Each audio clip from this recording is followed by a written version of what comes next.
올여름은 예년에 비해서 선선한 것을 우리가 느낍니다. 창문을 열고 자면 추위를 느낄 정도로 이렇게 선선함이 있는 것을 느끼면서 이것도 하나님의 은혜다. 성도들은 어떠한 상황이 되어지든지 간에 그 상황 속에서 감사를 찾아내야 되는데, 그래서 다양한 감사를 우리가 늘 고백해야 되는데, 요즘은 날씨로 인해서도 하나님 앞에 감사를 드립니다. 다음 주면 여러분들이 여름 휴가를 다녀오는 그러한 기간으로 접어들게 되어지는데, 직장에서 여러 가지 일들로 스트레스를 받아 이제 휴가를 떠나게 되어질 때 여러분들이 쉼을 통해서도 다시 후반기 모든 일들에 진료할 수 있는 그런 기간이 되기를 바랍니다. 남미를 선교지로 떠난 우리 단기 선교사님들이 있어서 감사하고, 그들의 헌신과 열정을 통해서 하나님의 나라가 더욱더 확장되었으면 하는 바람이 있습니다. 우리 출애굽기 말씀을 우리가 묵상하면서 이 성전 건축에 대해서 말씀을 묵상하다가 보여지면 좀 딱딱한 말씀이기도 하고 또 지루하기도 합니다만은, 이 말씀을 잘 읽고 그리고 잘 듣게 되어지면 우리의 신앙생활에 좋은 영향력을 줄 수 있다. 그리고 좀 더 성경을 깊이 있게 보게 되어진다라고 하는 것을 우리는 기억해야 됩니다.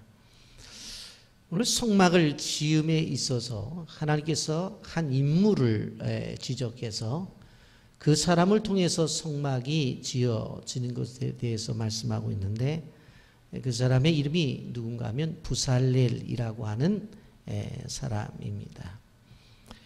이 부살렐이라고 하는 사람, 오늘은 이 사람에 대해서 좀 포커스를 맞추고 말씀을 나누려고 생각합니다. 여러분, 출애굽을 해서 광야를 지나가는 이스라엘 백성들, 늘 하나님의 임재가 있었습니다. 구름 기둥과 불 기둥으로 인도를 하셨고, 그리고 메추라기로 또 만나로 먹여주셨습니다. 또 반석에서 또 생수도 주셨습니다. 이렇게 늘 하나님의 임재와 인도하심 속에 그들이 살아갔지만, 하나님의 한 가지 원하심이 있었는데 그것이 무엇인고 하면 바로 하나님께서 늘 그 만나는 장소를 하나 정하시기를 원했습니다.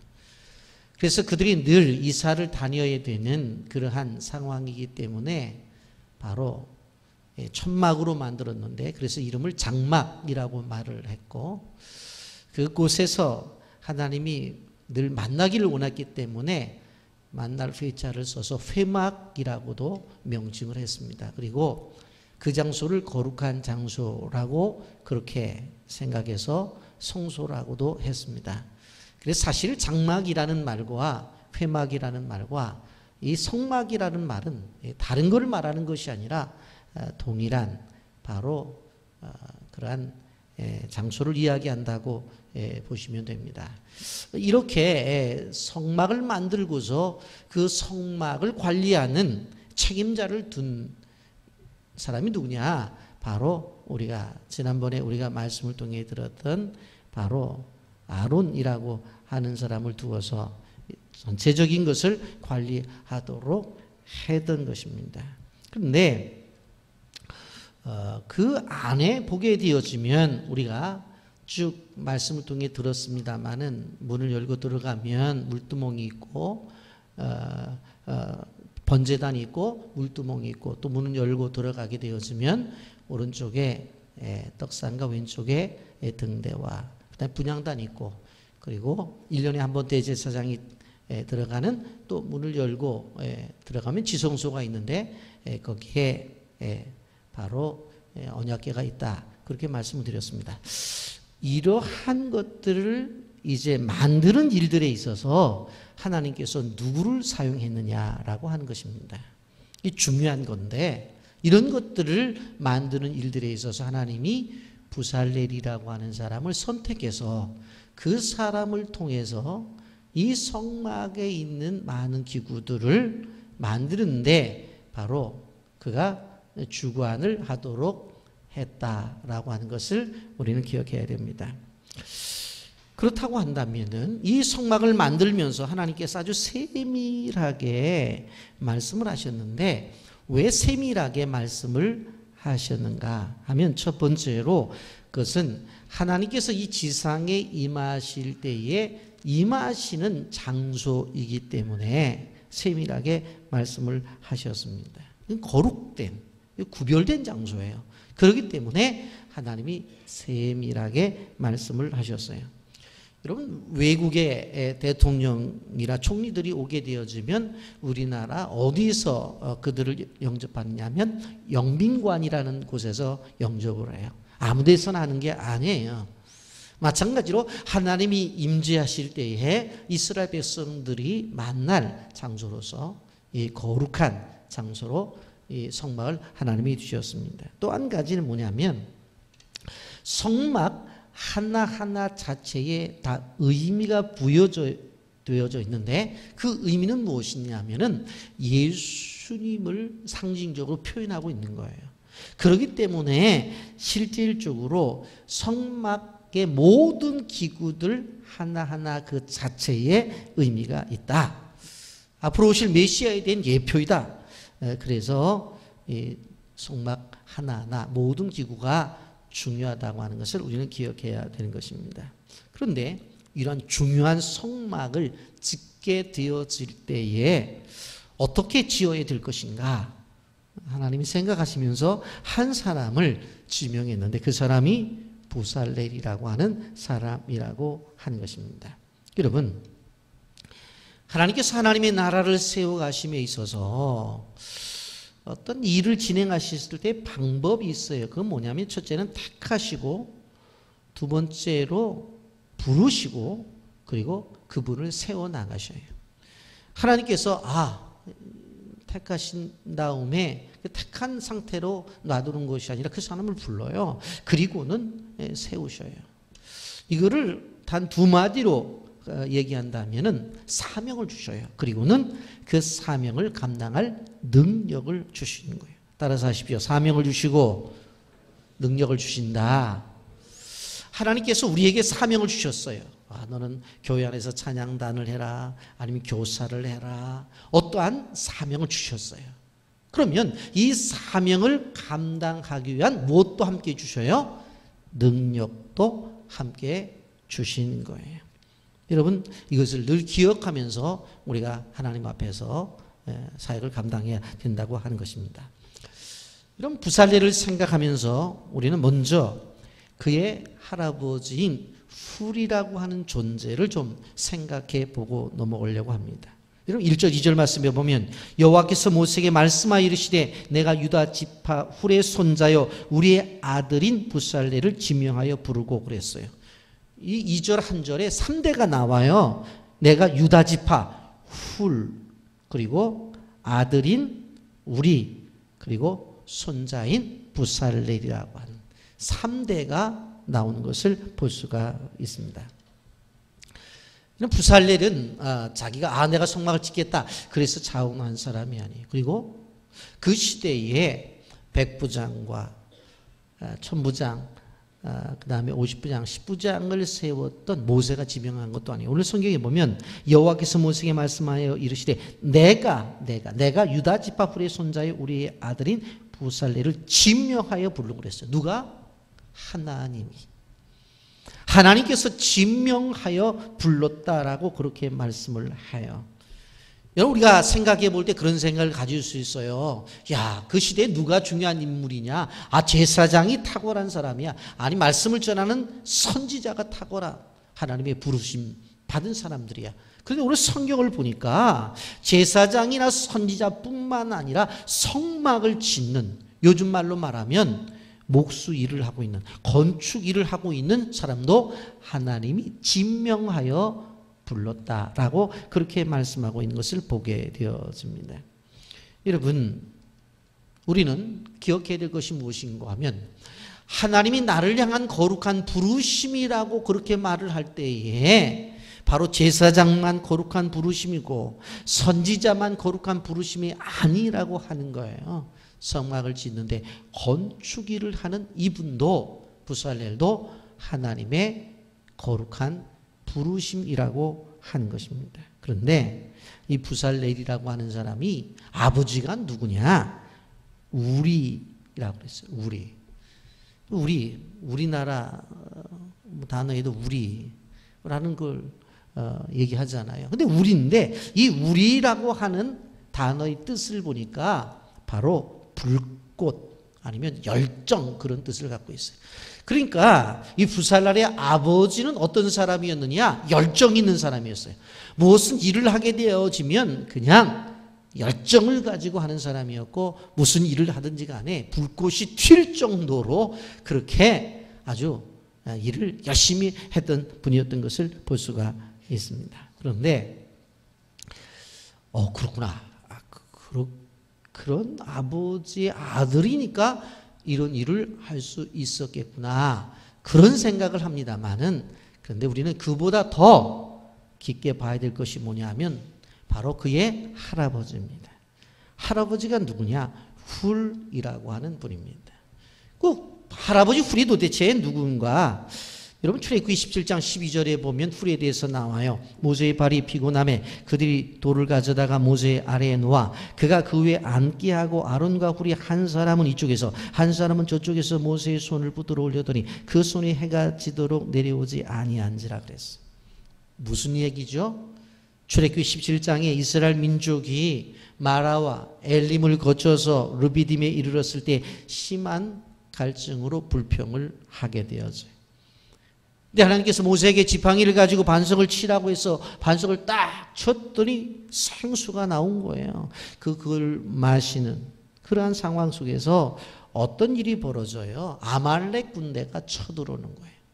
근데 아말렉 군대는 하나님이 진멸을 하라고 할 정도로 비겁해요. 왜냐하면 전쟁을 할 때 맨 뒤에 후미를 쳤어요. 여러분 이스라엘 민족이 진행을 하게 될 때 맨 뒤에 누가 남았겠어요? 나이 든 사람들, 어린아이들.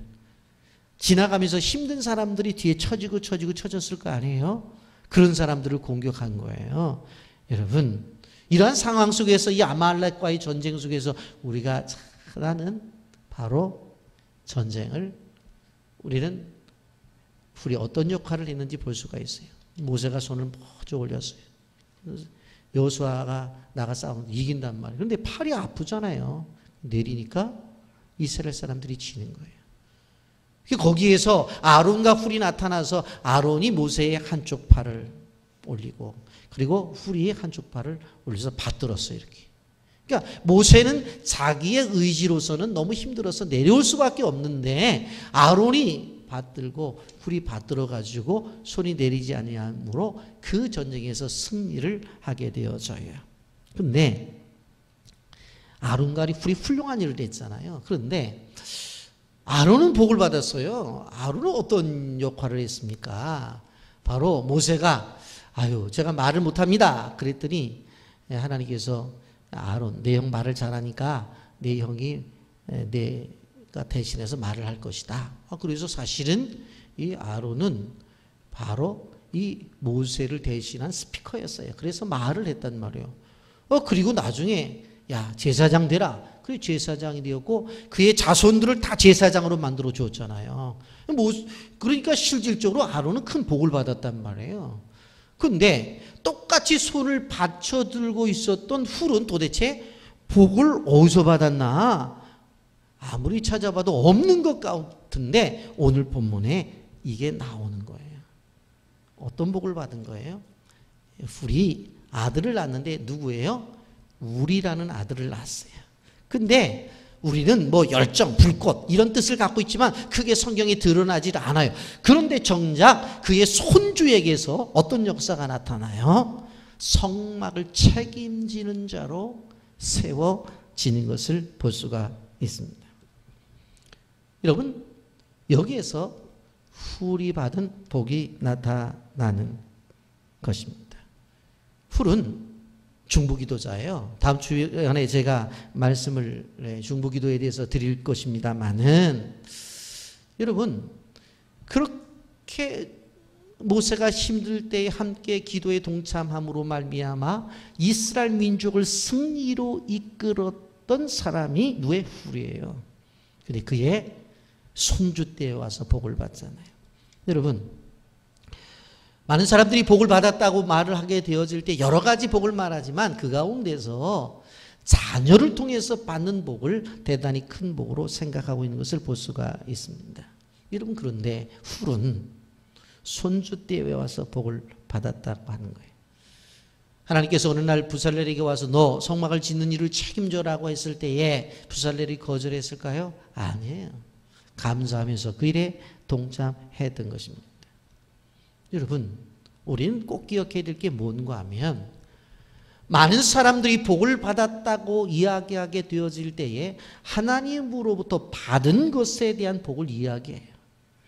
그래서 손가락을 펴서 이런 복도 받았고 이런 복도 받고 이런 복도 받고 이런 복 이런 복 왼쪽 손 이런 복 이런 복 이런 복 이런 복 이런 복 다 세고서 남으니까 발가락으로도 셀까요? 그렇게 말하는 사람이 있어요.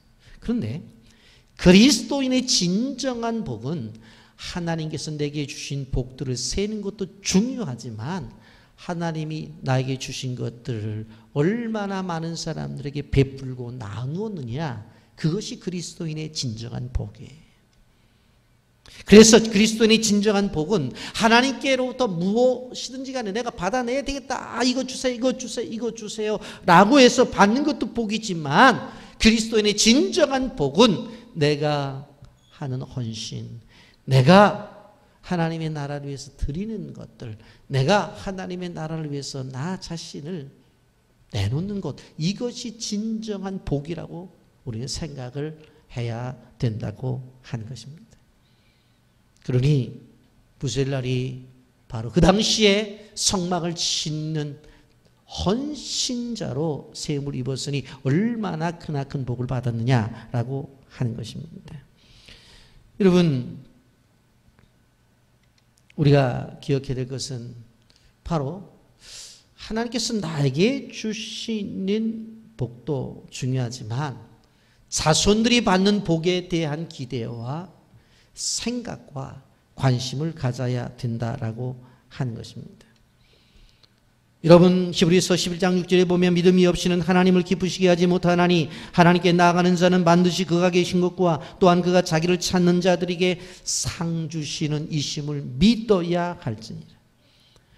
하나님은 우리에게 상 주시는 분이세요. 우리가 하나님 앞에 헌신할 때 헌신으로 끝나는 것이 아니라 하나님이 우리에게 우리가 한 대로 하나님이 다 갚아주셔요. 여러분 어린 아이 하나에게 냉수 한 그릇을 대접해도 하나님께서 축복을 약속했는데 여러분 하나님의 나라와 하나님의 교회를 위해 선신한 것을 하나님이 그냥 지나가시겠느냐? 절대로 그렇지 않다고 하는 거예요. 부살렐은 그런 생각을 했을 거예요. 야, 우리 아버지 열정은 있는 건 사실이야. 그런데 나에게 이런 축복을 받았는가 생각을 해보니까 자기 할아버지가 모세와 전쟁에 함께 참여해서 끝까지 중보기도 사역을 끝내지 아니한 바로 훌이라고 하는 할아버지인 것을 그는 깨닫게 되었어요. 저는 대화를 하면서 자녀들을 위해서 좀 기도를 하고 손주들까지 위해서 기도를 하는 것이 얼마나 좋습니까? 이렇게 물어보면 어떤 분은 이렇게 얘기를 하더라고요. 아이 목사님, 나도 먹고 살기 힘든데 아직 장가도 안 간 우리 애들하고 아직도 꼬마둥이인 걔네들을 위해서 뭐 기도를 하느냐고.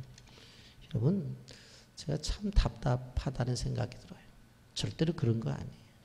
여러분 제가 인터넷 자료를 찾다 보니까 한국의 1970년대 남자 평균 연령이 58세였더라고요. 그렇게밖에 못 살았어요. 여자가 60세고. 그러니까 제가 어렸을 때에 소위 말하는 회갑잔치, 환갑잔치를 뭐 동네가 크게 했잖아요. 그리고 환갑만 지나면 다 놓고 놀아. 보면 논도 안 나고 밭도 안 나갔다고. 근데 지금은 100세 시대를 살기 때문에 제가 볼 때는 지금은 이 4대를 함께 생활할 수 있는 그런 시대를 살아간다고 말할 수가 있어요. 이런 어떤 사람들은 그런 얘기를 해요. 내가 지금 하고 있는 일이 도대체 무슨 소용이 있나? 예? 의심하는 사람도 있어요.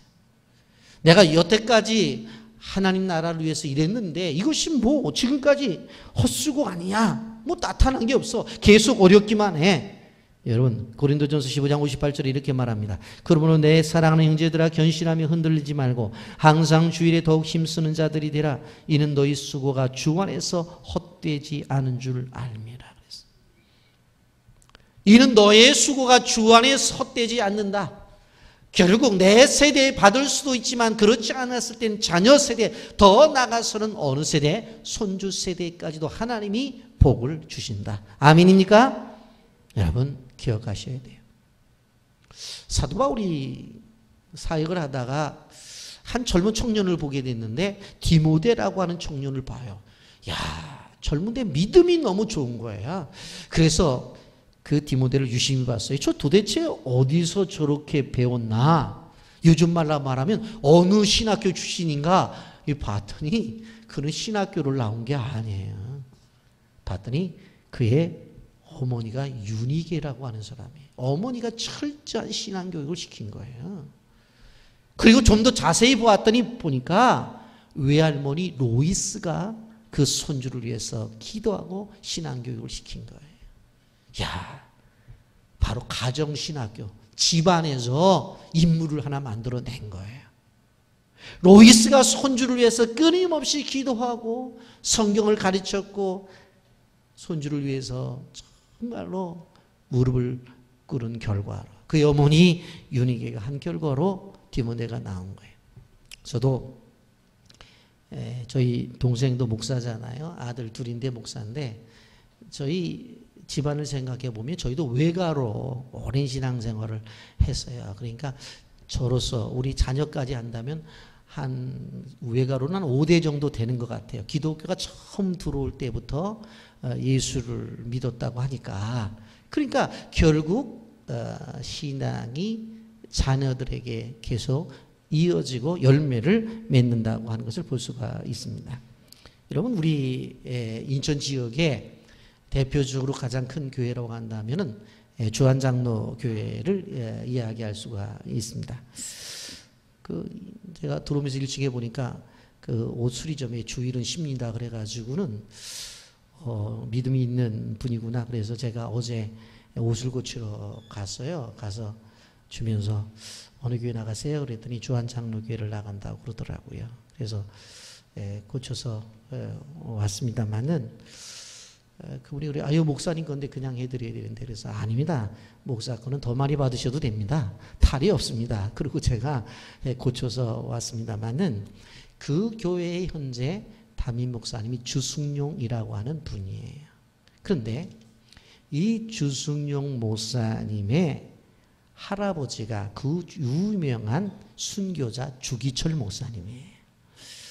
여러분 이 주승용 목사님이 그 어렸을 때 너무 힘들게 살았대요. 이 주기철 목사님이 4명의 아들을 두었는데 셋째 아들의 자손이 바로 주승용 목사님이에요. 그러니까 하나님 앞에 하나님 도대체 우리 할아버지가 하나님을 위해서 순교를 했는데 피를 바쳤는데 아니 먹을 걸 주셔야 되죠. 아니 마실 걸 좀 주셔야 되잖아요. 아니 학교 갈 때 되면 등록금도 주셔야 되지. 우리 할아버지가 순교했는데 왜 이렇게 우리를 가난하게 살게 만들었느냐고. 그런데 세월이 지나 보니까 하나님께서 어떻게 했어요? 우리나라의 대표적인 수만 명이 모이는 교회의 담임 목사님으로 그를 세웠어요. 그 목사님이 오기 전에 교회적인 어려움이 있었어요. 그런데 그 순교자의 손주가 나타나서 목회를 한 다음부터 교회가 조용히 그 많은 사람들이 여러분 하나님은 신앙의 계보를 중요하게 여기는 분입니다. 그래서 여러분들 기억하셔야 돼요. 딸을 가진 부모들은 어떻게 해야 돼요? 믿음 좋은 목사님 자녀 장로님 자녀, 최소한도 안수지 집사님 자녀하고 결혼시켜야 되겠다. 그리고 아들 가진 분들은 권사님 딸, 그래서 기도의 딸로 우리 집에 좀 왔으면 좋겠다. 목사님 딸, 장로님 딸, 권사님 딸. 여러분, 아무리 농땡이를 피워도 임직을 받았으면 그래도 제가 볼 때는 좀 낫잖아요. 그래야 되는 거예요. 우리 목사님들 세계 속에서도 보면 그래요. 저분은 목회를 하는데 다른 사람보다 뭐 큰 능력이 나타나고 목회를 잘해. 저 왜 저럴까 하고 보면 분명히 선조가 있어요. 우리 교단에 분당 우리 교회라고 하는 이찬수 목사님, 거기도 수만 명 모이는데 그 목사님 목회를 잘하세요. 초창기에 우리 교회에 헌신 예배 때까지 오셨어요. 그런 분인데 그분이 교회도 짓지 않았는데 학교 강당을 쓰는데 지금 뭐 수만 명 모이잖아요. 그의 아버님이 미국에 가서 어떻게 하셨어요? 목회가 하도 안 되니까 40일 금식을 하다가 돌아가셨어요. 순교하셨다고. 그 피값을 하나님이 채워주시는 거예요. 여러분 아셔야 돼요. 근데 무지하게 공부도 열심히 하고 전도도 열심히 하고 기도도 열심히 하고 노력하는데 목회가 안 돼요. 그래서 제가 물어봐요. 신학의 선조가 있냐고 물어보면 제가 대학 다니면서 은혜 받아가지고 신학교 와서 지금 목사 됐대. 당대 사람들은요, 요즘 쉬운 말로 맨 땅에 헤이딩 한다고. 무지하게 힘들어요. 무지하게 힘들어요. 저도 뭐 저희 아버님, 어머님은 그래도 신앙이 있지만 우리 처갓집이 사실 신앙이 없었잖아요. 그래서 제가 결혼한 다음에 우리 집사람한테 그랬어요. 우리는 어머니, 아버지한테 기도 얻으려고 생각하지 말고 자급자족하자. 자급자족하자. 저희도 그랬습니다만은 실질적으로 하나님은 신앙의 계보를 중요하게 생각한다. 믿음으로 헌신하고 하나님 앞에 헌신하는 그 부모들의 헌신을 하나님께서 갚아주신다고 하는 거예요. 여러분, 저는 교회를 이전하면 몇 가지 꼭 해야 될 것 가운데 한 가지가 뭔가 하면 세대 통합 예배를 드릴 겁니다. 물론 이런 예배 시간에 드리는 건 아니에요. 토요일 날 새벽에 한 달에 한 번 정도를 드리려고 하는데 세대 통합 예배는 뭐예요? 부모하고 자녀가 모이는 게 2대 세대 통합으로 오기는 거겠죠.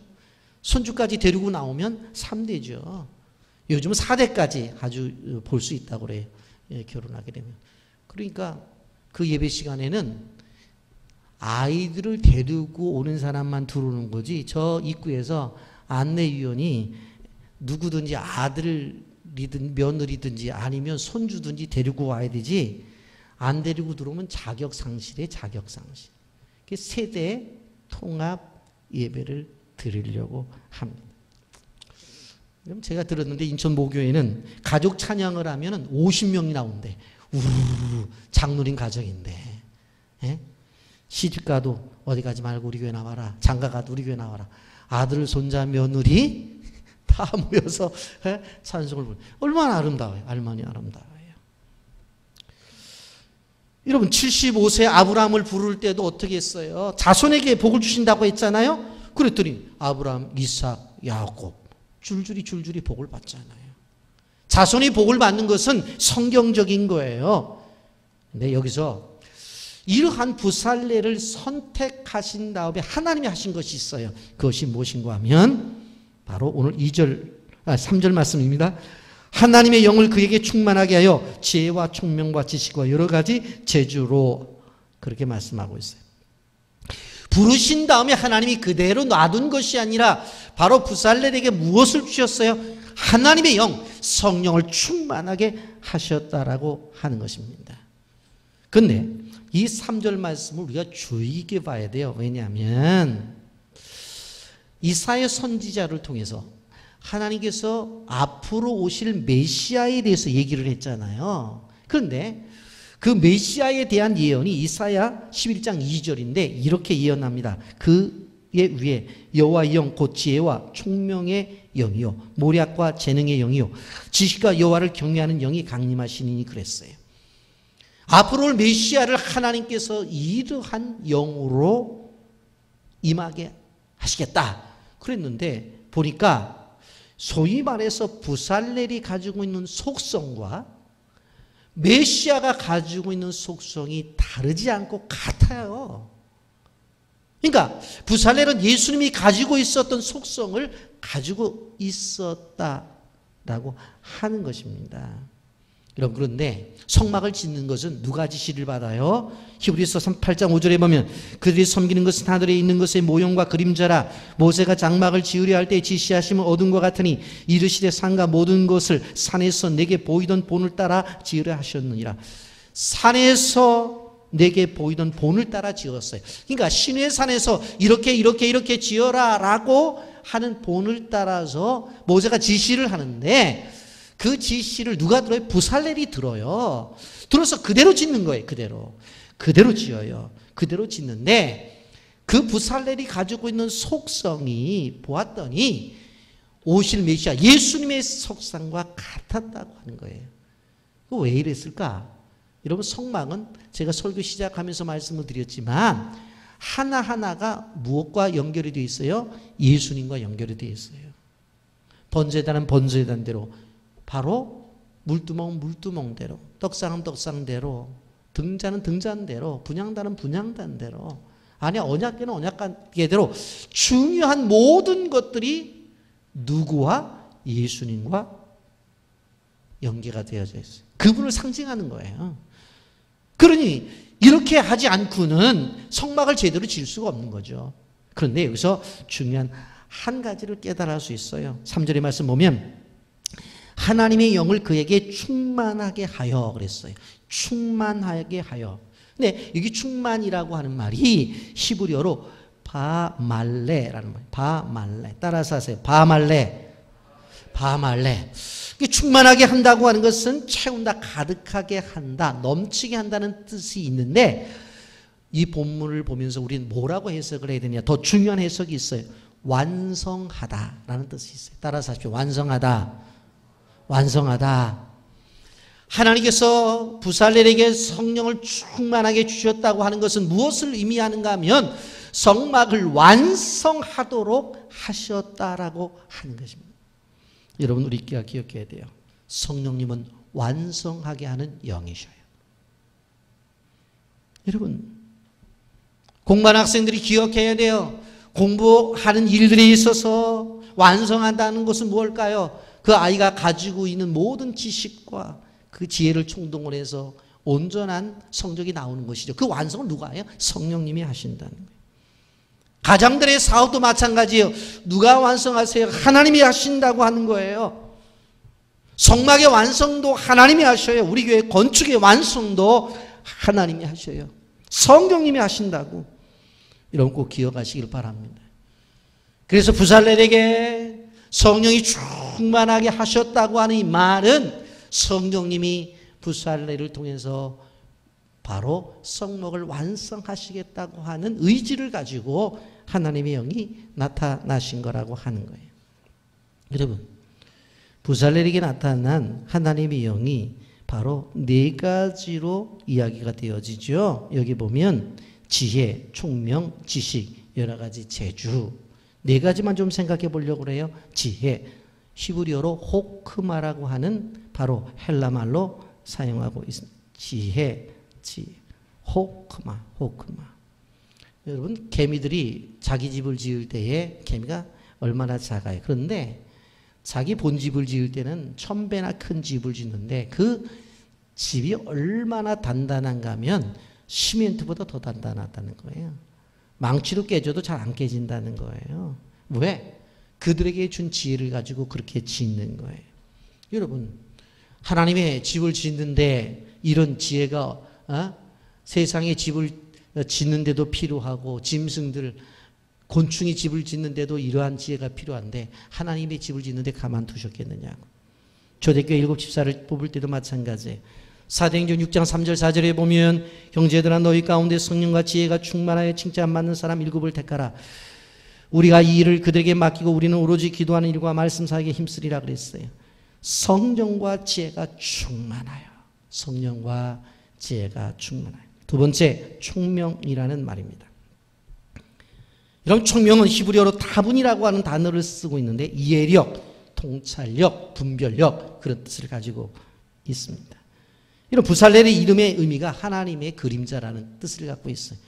이런 부살렐은 자기가 성전을 건축하지만 드러나지를 않아요. 자기 이름을 드러내지 않는다고. 그걸 이야기해요. 시편 91편 1절에 지존자의 은밀한 곳에 거주하며 전능자의 그늘 아래에 사는 자. 우리는 전능자의 그늘 안에 사는 존재지 전능자가 아니라고 하는 거예요. 자꾸 자기 이름을 드러내려고 하지 마세요.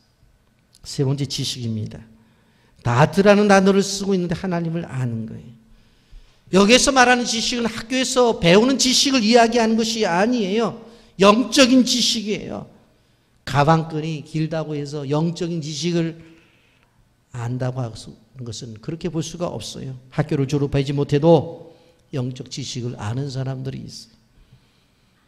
하나님의 지식이라고 하는 것은 인류 대학을 나왔기 때문에 알 수 있는 것이 아니라고 하는 것입니다. 호세아 6장 6절에 나는 인애를 원하고 제사를 원치 아니하며 번제보다 하나님을 아는 것을 원하노라고 말씀했어요.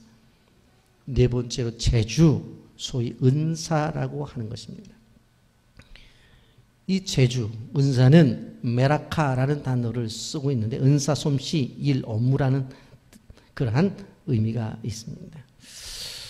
여러분, 말씀을 드렸지만 하나님께서 어떤 부르셔서 일을 맡길 때는 능력을 주신다고 말했죠. 그 능력이 뭐예요? 은사를 통해서 오는 거예요. 이런 목사로 부름을 받았으면 목사의 능력이 있고 장로의 부름을 받았으면 장로의 능력이 있는 거예요. 목사로 부름을 받았는데 나는 목회가 체질이 안 맞아. 그러면 목사 그만둬야 되죠. 장로로 안수를 받았는데 나 장로는 너무너무 힘들어. 교회 안에 책임질 게 많아서.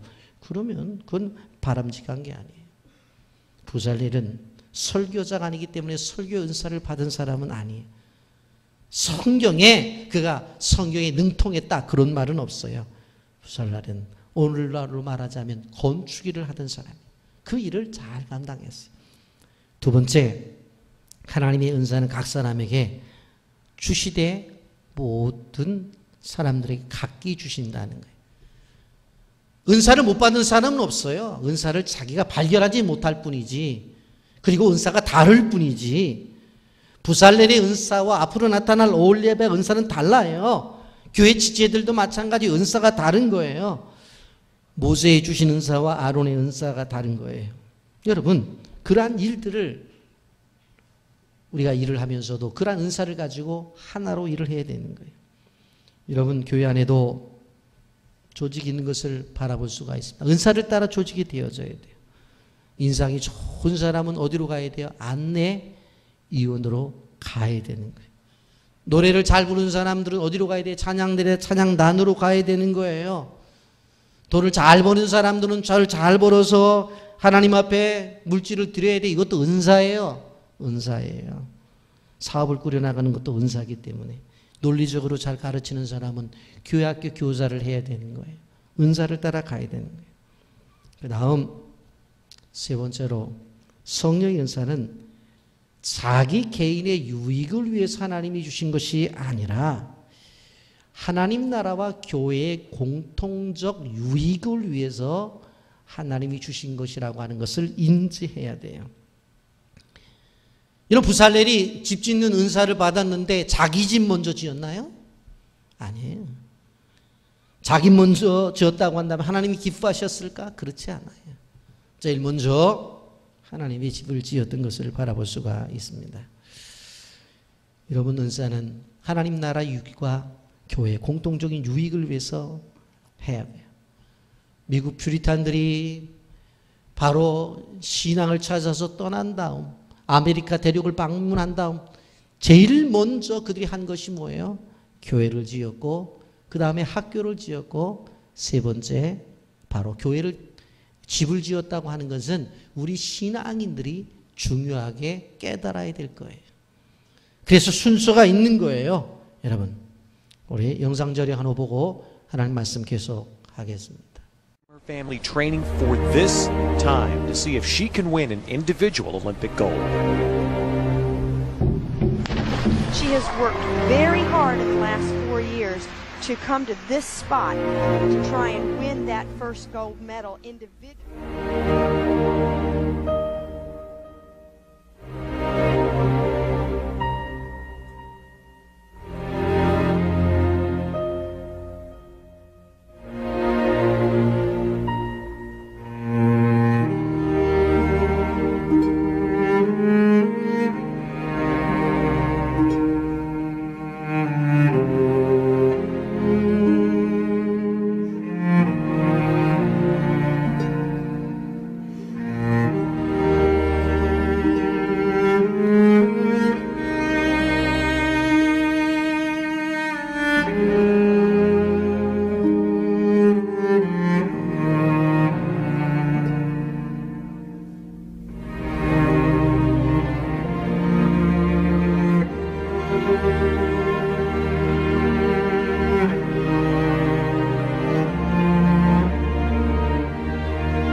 Of the last 8 Olympic gold medals awarded in this sport.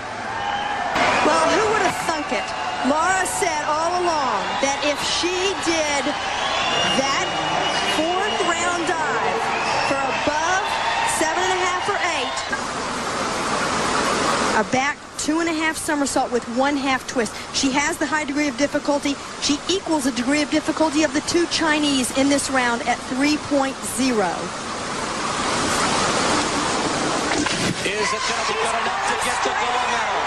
Is it going to be good enough? Laura Wilkinson thinks it might be. She's gone straight in. She made a...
로라 윌킨슨이라고 하는 수영 선수, 하나님이 주신 수영이라고 하는 은사를 통해서 하나님 앞에 영광을 돌렸던 것을 보게 되어집니다.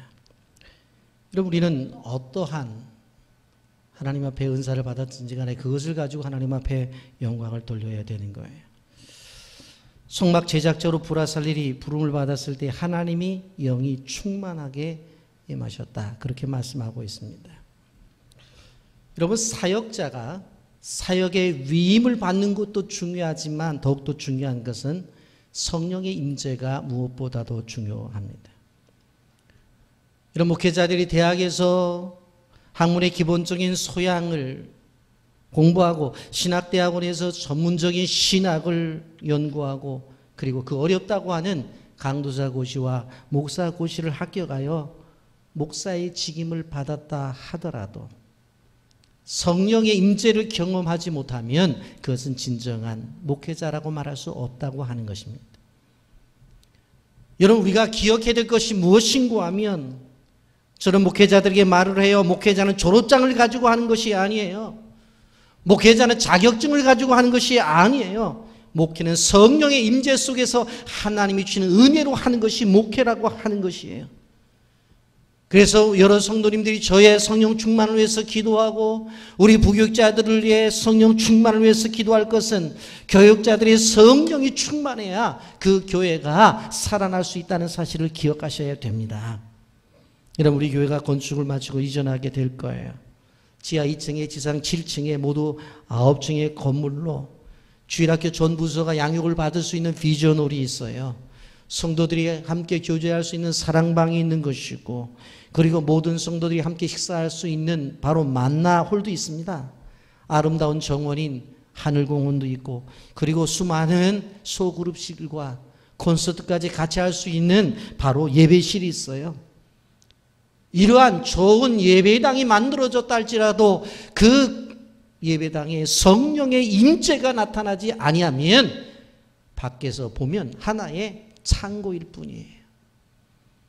여러분, 그러므로 끊임없이 건축하여 이사하는 교회가 성령의 기름 부으심이 있고 하나님의 놀라운 은혜 가운데서 보혈이 흐르는 성전이 되어야 된다고 끊임없이 기도하는 것은 무엇인가 하면 성전의 성전됨을 바로 누가 만들어내느냐? 저 여러분들이 만들어내는 거예요.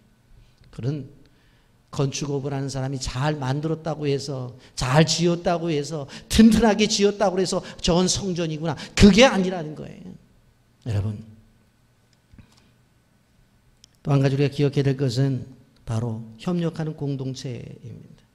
여러분, 부살렐에게 맡겼는데 그럼 부살렐 혼자 있느냐? 아니에요. 여러분, 올리압이라고 하는 사람이 나타나요. 31장 6절에 보면 내가 또 단지파 아히사막의 아들 올리압을 세워 그와 함께하게 하여 지혜로운 마음이 있는 모든 자에게 내가 지혜를 주어 그들이 내게 명령한 것을 다 만들게 할지니라 그랬어요. 부살렐은 책임자로서 일을 하면서 금속을 가공하고 올리압은 섬유를 가공하여 성막 안에 필요한 모든 것들을 만들어낸 것을 볼 수가 있어요. 그리고 그 안에 휘장을 만드는 기술을 갖고 있는 사람도 참여했고 향을 만드는 기술자도 참여했고 나무를 잘 다룰 수 있는 목수들도 참여했고 이런 분들이 다 만나서 함께 성막을 만들어낸 거예요. 하나님 그냥 일하시는 분이 아니에요. 분명 그 책임자를 세우세요. 그리고 그 일을 하는데 조직을 세워요. 그리고 질서 있게 만들어내셔요. 에베소서 2장 21절 22절 보면 그 안에서 건물마다 서로 연결하여 주 안에서 성전이 되어가고 너희도 성령 안에서 하나님이 거하실 처소가 되기 위하여 그리스도 안에서 함께 지어져 가느니라. 함께 지어져 가느니라. 혼자서 절대 하나님의 교회를 세워나갈 수가 없어요. 하나님은 혼자 하는 것보다도 바로 함께 할 때에 아름답게 보셔요. 여러분, 그래서 예수님 말씀했잖아요. 두세 사람이 모여서 함께 기도할 때 응답해 주신다. 기도조차도 함께 해라. 기도조차도 함께 해라. 함께 해라. 여러분, 천지 만물을 창조하셨을 때에 창조 사역에도 성부 하나님과 성자 하나님과 성령 하나님이 함께 하셨단 말이에요. 함께 하셨어요. 사도 바울이 훌륭한 사도잖아요. 다메섹 도상에서 예수님의 음성을 듣고 예수님 만난 사람이잖아요. 그런데 그의 사역도 혼자 한 게 아니에요. 들어가 보면 실라, 누가, 디모데, 오네시모 같은 사람이 있었어요. 그 외의 사람들 숫자를 세보니까 약 70명 정도의 사역자들이 사도 바울을 도와서 일을 한 것을 볼 수가 있어요. 베드로전서 4장 10절 말씀해 보면 각각 은사를 받은 대로 여러 가지 은혜를 맡은 선한 청지기같이 봉사하라고 했어요. 여기서 은사를 받은이라는 말이 나오는데, 은사를 받은이라는 말을 헬라 말로 보니까 람바노라는 단어를 쓰고 있는데, 이 람바노의 시제를 보니까 과거, 능동태, 현재 완료예요. 이게 무슨 뜻이냐면 은사는 오늘이라는 시점 속에서 보게 될 때는 과거에 받은 거예요. 그런데 이 은사를 받은 사람들은 가만히 앉아서 수동적으로 있지 말고 능동적으로 일을 하라는 거예요. 찾아서 일을 하라는 거예요. 움직이면서 일을 하라는 거예요. 은사를 받은 사람들은 꿈틀거려야 된다는 거예요. 그런데 거기서 뭐예요? 현재 완료예요. 오늘이 마지막인 것처럼 최선을 다하라는 거예요. 미국의 어느 강대상에 가보면 이렇게 써 있다고 그래요. 오늘 이 설교가 성도들에게 마지막 설교인 것처럼 설교해라. 여러분 생각을 해보세요. 내일은, 다음 주는 내가 설교할 수 없어. 왜? 그 한 주간에 하나님이 내 생명을 불러갈 줄 어떻게 알아? 그러니까 오늘이 마지막 설교야. 그럴 때 그냥 대강하겠습니까? 마지막 이야기인데, 유언의 설교인데. 그러니까 은사를 받은 사람들이 어떻게 사역을 해야 돼요? 은사를 받은 사람들이 꿈틀거리며 뛰면서 이곳저곳에서 받은 은사를 가지고 나타내면서 어떻게 해요? 오늘이 마지막인 것처럼 해야 되는. 그럴 때 하나님의 역사가 나타나는 거예요. 오늘 못하면 내일 하지 내일 못하면 모레 하지 이달 못하면 다음 달이 있잖아. 올해 못하면 내년 하지. 이래가지고는 안 된다는 거예요. 이래가지고. 그들이 만들어야 될 품목들이 7절부터 11절까지 쭉 기록이 되어 있어요. 곧 회막과 증거계와 그의 속죄소와 회막의 모든 기구와 상과 그의 기구와 순금 등잔대와 그의 모든 기구와 분향단과 번제단과 그 모든 기구와 물두멍과 그 받침과 제사직을 행할 때 입는 정교하게 짠 의복옷 제사장 아론의 성의와 그의 아들들의 옷과 관유와 성소의 향기로운 향이라 물은 내가 내게 명령한 대로 그들이 만들지니라. 이 사람들이 만드는 거예요. 그런데 이 일을 감당하기 위해서 출애굽기 3장 4절에 보면 이렇게 말해요. 출애굽기 31장 4절에 보면 정교한 일을 연구하여 금과 은과 누수를 만들게 하고, 그리고 31장 11절에 물은 내게 명령한 대로 그들이 만들지니라 그랬어요. 연구하여 명령한 대로. 따라서 하십시오. 연구하여 명령한 대로. 이 말은 뭐예요? 연구하고 순종하는 거예요. 하나님이 주신 말씀들을 끊임없이 연구하고 그 결정되어진 것을 순종하며 나가게 되어질 때 하나님의 역사가 나타난다는 거예요. 여러분, 성령 충만한 부살렐은 하나님의 일을 감당했어요. 왜 내가 하나님께서 내게 주신 일들을 잘 감당하지 못하는가? 그것은 다른 것이 아니에요. 성령 충만하지 못해서 그렇다는 거예요. 여러분, 장막을 만드는, 바로 이 성막을 만드는, 이 회막을 만드는 일을 통해서 많은 사람들이 참여하게 하고 그 가운데 지도자인 부살렐을 두어서 바로 이 일을 하게끔 했어요. 그런데 이 사람이 가지고 있는 과거의 기술이나 이 사람이 가지고 있는 다른 능력을 이야기하기 전에 이 사람이 제대로 할 수 있게 한 게 뭐라고요? 성령의 충만함이라고 하는 것입니다. 여러분, 우리가 그러므로 늘 성령 충만을 위해서 기도하시기를 바랍니다. 성령 충만한 가정이 되기 위해서 기도하시길 바랍니다. 성령 충만한 교회가 되기 위해서 기도하시길 바랍니다. 그러면 성령 충만하면 하나님께서 맡긴 어떠한 일들도 완성할 수 있다. 아멘입니까? 그러한 성도, 그러한 가정, 그런 교회 되기를 예수님의 이름으로 축복합니다. 아멘.